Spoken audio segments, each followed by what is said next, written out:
We are back with Tommy Castro. The new album is The Bluesman Came to Town, a blues odyssey. For quite a few young men picking up a guitar, women, drugs, and alcohol are the dream. That is the name of the track you just heard. And Tommy, I don't think you seem to envy that lifestyle on this album. On the road, how easy is it to get sucked into all that? Oh, well, it's different for everybody, you know. And so as I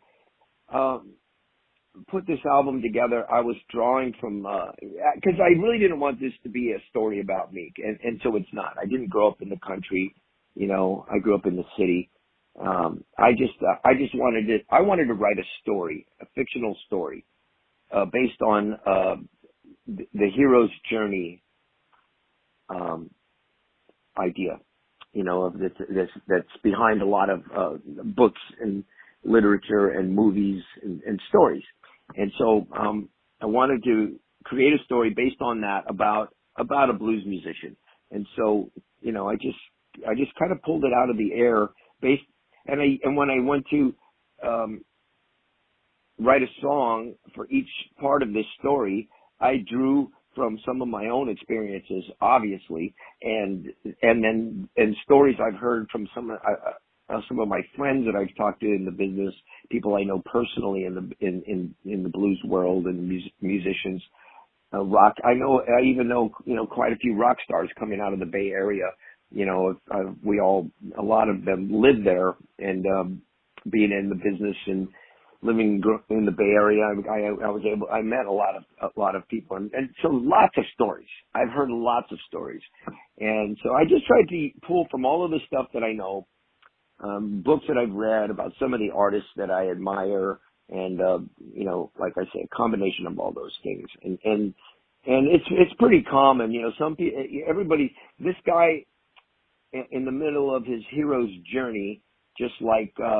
You know, in the Odyssey, let's say, you know, you're going to run into a Cyclops or a dragon or something like that you're going to have to defeat, you know, to continue on to claim your treasure.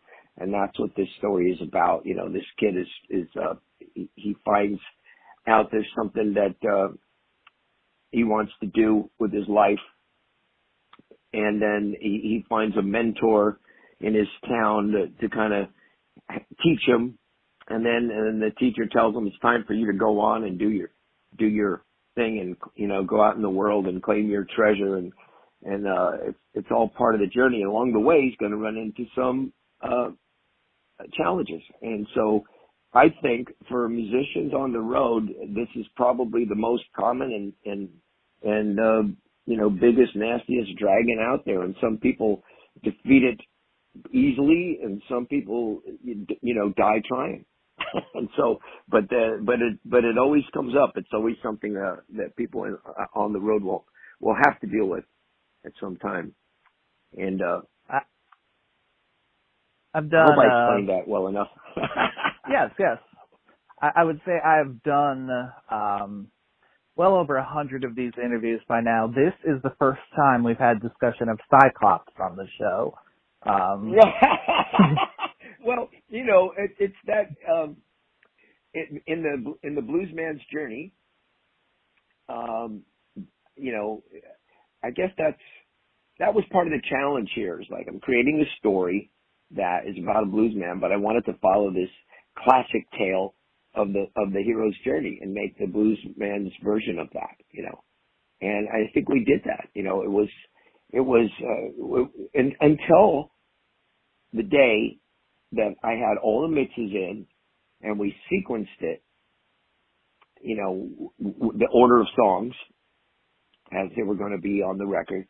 And I actually, you know, I got on my bicycle and put on my headset, and did like a 45, 50-minute bike ride and listened to the whole thing from top to bottom. And that was when I realized that it all holds up and it works, and then that we really had a good record on our hands. But until I heard it all put together, you know, I was just, you know, keeping my fingers crossed and hoping for the best. But it worked out real nice. And, I think that we have all the elements, you know, are in there, and it's an honest and believable story because of course it's, you know, it's kind of the story of my life in a way, but it's really the story of a thousand bluesmen. Yes. What have you learned over the years about the right way to quote unquote live it up on tour? The right way to live it up on tour? I have no idea. I am not the guy to ask. I like to have a good time when I started, you know, going on the road. You know, your job is to be the life of the party. You know, you're trying to create a fun night for everybody else. And so of course you want to be involved in it and take part in it. And it's really hard to manage.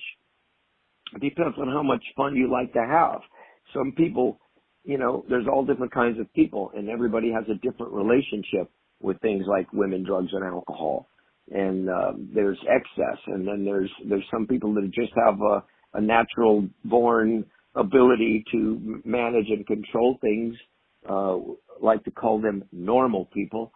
And artists tend to be in the category. There's a lot more, I think, you know, artists that tend to be in the category that tend to go, you know, do too much, you know, or overdo it a little bit. I mean, I know so many of my friends have had issues in those areas and had to deal with it, and I was one of them, you know.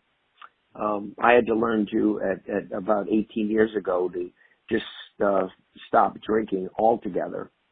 That was what I had to do because that's what some of us have to do, you know. And I found that everything else, hey, but I'm not going to, you know, I had a good time. I enjoyed, you know, my years on the road when I was younger.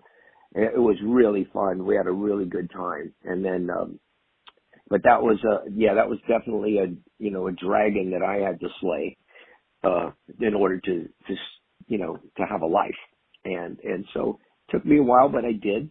And I think I think that it's fairly common in our business. You're not going to find a band or a group that doesn't have one member or all of the members that have had these, you know, had to deal with that. But again, that's just one part of the story. You know, part of the story is, you know, this kid gets, the main thing driving it is the sound of the music. And I remember when I just fell in love with the sounds and the feeling, you know. And I brought up that Elvin Bishop song. I remember I would be driving. I had my little Ford Falcon when I was going to high school, and I'd drive to school with some of my friends or whatever, and that was on the radio every 15 minutes on AM radio in those days. And I remember, couldn't help it. I sang it at the top of my lungs, you know. It just felt so good.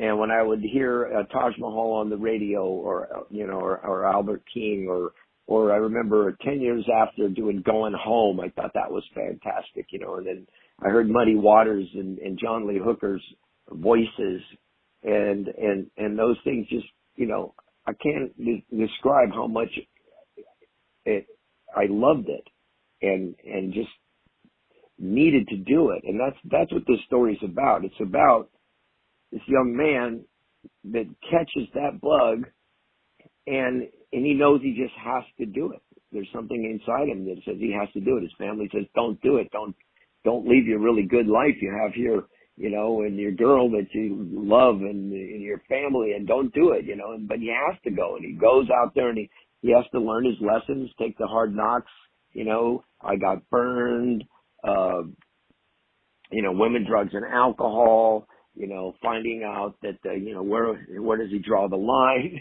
when it comes to those things, and then, you know, realizing that everything that he was looking for in life, he thought in the way of a a treasure or success or some kind of goal that he was trying to attain. And when he got to the end of he realized that what he really was chasing was something that was in him all along. And he goes back home and satisfied. He accomplished his journey, his mission, and he got it.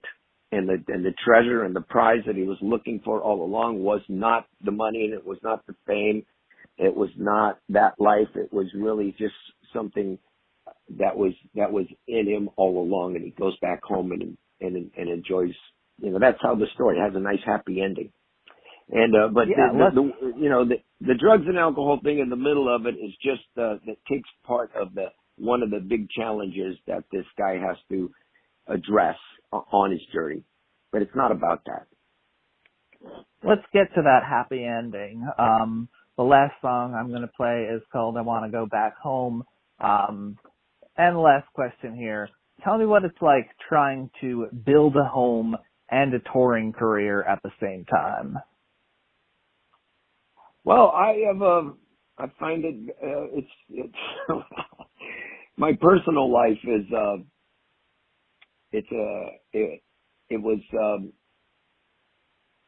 let's just say that things changed a lot, I have 4 grown kids. I've been married, 4 times. And, so I didn't handle it very well. I tried really hard. I did my best. But it was a learning process for me. I'm in a really good place right now. I have a great relationship with all of my kids. My youngest daughter just got married last month, and it was a beautiful event. We all, my family and her new husband's family all got together up in Northern California in a beautiful spot. And it was really, I feel really good about where I'm at now and how everything turned out. But it was difficult along the way, trying to live my life on the road and deal with all of these challenges and try to have a good life with my family. I did my best. Everything worked out fine, but it wasn't easy. Well, let's hear I Want to Go Back Home. Tommy Castro, thank you so much for coming on the show today. Hey, thank you, and thanks for having us, and thanks for your help promoting our new album, because we just got the new vinyl a couple days ago, and it's one of the coolest projects that I've ever worked on, and I think it's my 20th or 21st album, something like that, and we appreciate your help on that. So thank you very much. Everybody go to my website, TommyCastro.com, find out if we're coming to your town. And you could even pick up a copy. My brother, Ray, that taught me how to play when I was a kid, he's the guy that's sending out the CDs and the LPs now. So anyway, it was great talking to you, Trevor. Absolutely. A Bluesman Came to Town, a blues odyssey, and I Want to Go Back Home.